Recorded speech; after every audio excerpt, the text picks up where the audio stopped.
Hey guys, welcome back. Got another Genesis G70 for you, only this one is a couple years newer and has a smaller engine than the last one I did. This one's got the 4-cylinder turbo, and then it's got a whole new front end, which I love the way it looks, but somebody driving by the store called in and said, hey, how much you guys want for that Bentley?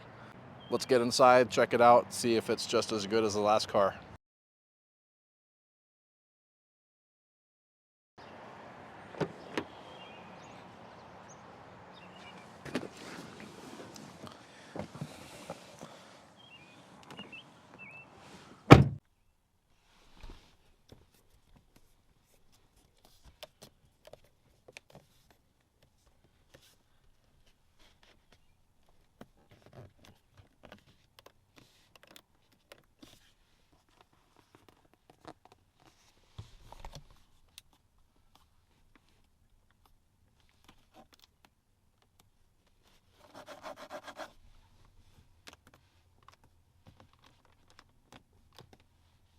Liking it so far, but let's check out the door handle and make our way up to the front.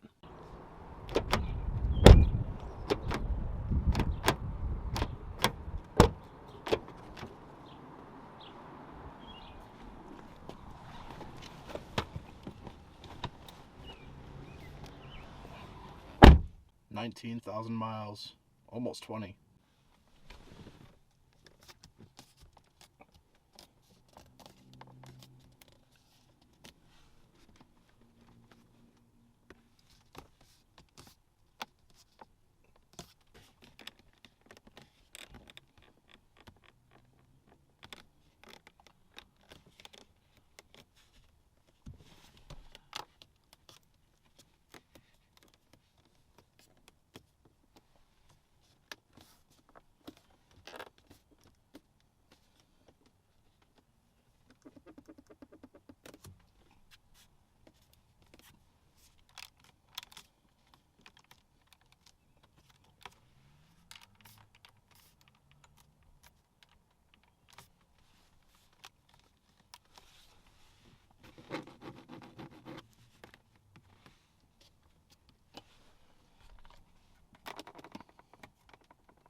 And now for the button test.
And now for the final button.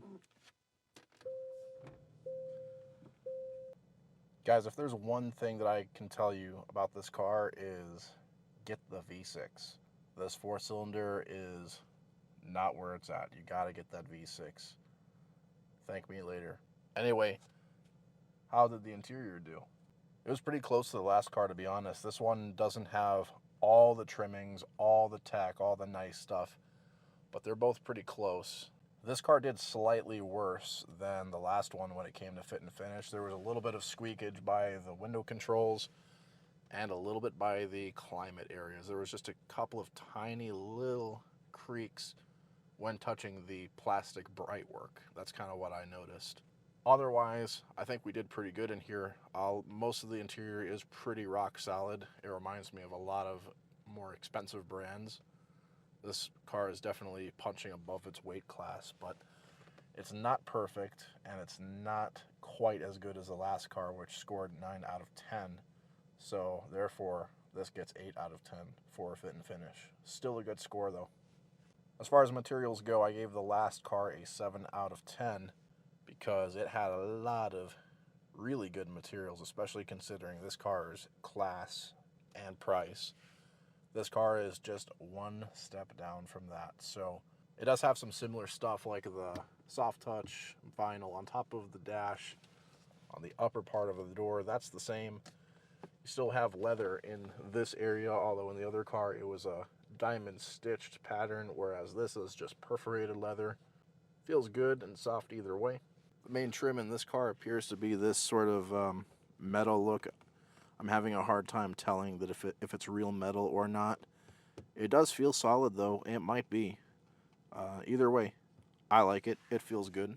The seats in this car are also not as fancy as the last car, but they do, to me, feel like leather. Maybe a little bit of a cheaper grade leather, but still acceptable, and I do like the black piping. Both the headliner and the sun visor are cloth. One thing that I really like about this headliner and sun visor and a lot of the plastic trim in this car is it matches the rest of the interior color, such as the seats. It's sort of this peanut butter brown, but that peanut butter brown carries throughout the headliner, the sun visor, the plastic on the sun visor, the plastic surrounding the window controls. A lot of that stuff is this peanut butter brown. They didn't have to do that. They could have just done what every car manufacturer does and make the headliner and the plastic trim black or gray, but I like this attention to detail. Even all the sunroof controls are in the peanut butter brown. It carries over. I like that. As far as the buttons and switchgear go, they're exactly the same as the other car. A lot of them have a sort of metal look, like a little metal finish on the top, and I think it looks pretty premium. When you actually press down on the button or, click something, it doesn't have a very tactile feel. It doesn't feel terribly special. But again, the buttons look nice enough. Despite being plastic, they do put in some knurling on the climate control buttons, which I can appreciate. Like I said, this car will get 1 point below the last car, and that'll be a 6 out of 10. So there you guys have it. The final score is going to be 8 out of 10 for fit and finish and 6 out of 10 for materials. Please let me know your thoughts.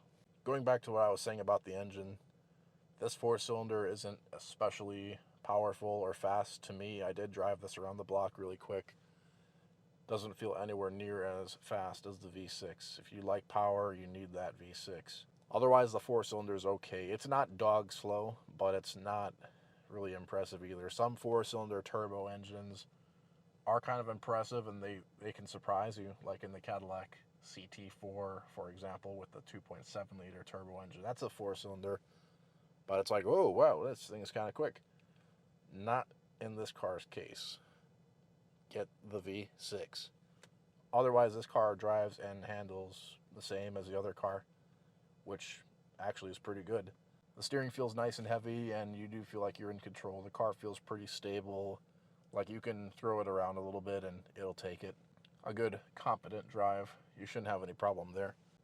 But yeah, I'd say overall, not a bad car. I don't know how these do for long-term reliability or anything, But if it turns out that these are reliable, these are going to be a very good buy in the future. I think this is a lot of car for the money, as it is right now. But if it stays reliable, then it's going to be great. It's going to probably be better than Lexus, but only time will tell. We'll see. Anyway, thank you guys for watching. I'll catch you next time. Peace.